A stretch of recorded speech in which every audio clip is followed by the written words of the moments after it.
Hi guys! So we are here sa Hinulugang Taktak sa may Antipolo. This is about an hour and a half ride from Quezon City.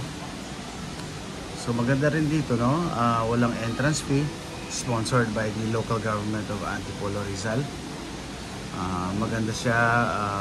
Medyo nga lang may amoy yung hangin, no? Kasi yung tubig naman is hindi siya talagang kagaya ng mga ibang falls dun sa mga bulubunduking area. So this is within the city itself. So medyo pero okay na kasi wala namang pambayad. Saka presko dito dahil walang kainit-init. Ang daming malalaking puno.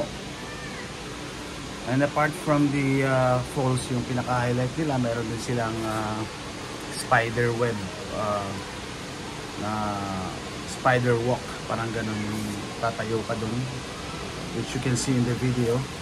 At saka meron din canopy walk, yung parang hanging bridge. So if you wanna do that, then you can just stay in the line. I'll inquire about the prices later on. Alright guys, stay tuned. I'll be back.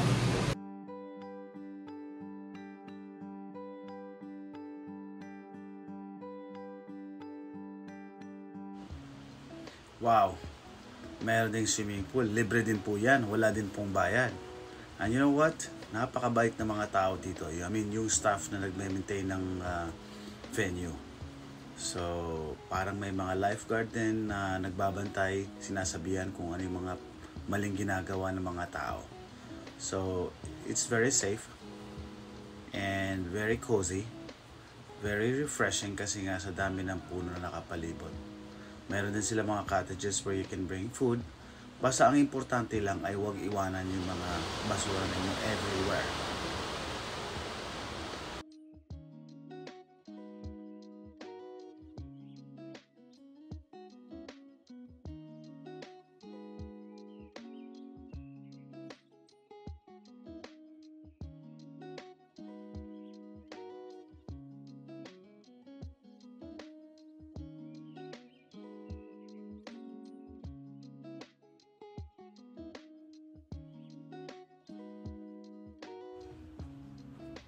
Sabi nga nila, this is the most popular visited tourist area or destination dito sa Antipolo City. So napakaganda po, lahat libre. Actually parking fee lang po ang babayaran nyo. Magbabayad kayo sa loob. May magtiticket sa inyo. Meron din pong mga souvenir or mga pasalubong, nuts and all this. Thank you for watching. Please do not forget to subscribe. Like and share this video para naman updated kayo sa mga parating na video na ipopost ko. Alright, thank you so much and have a lovely day. Goodbye for now. Ciao.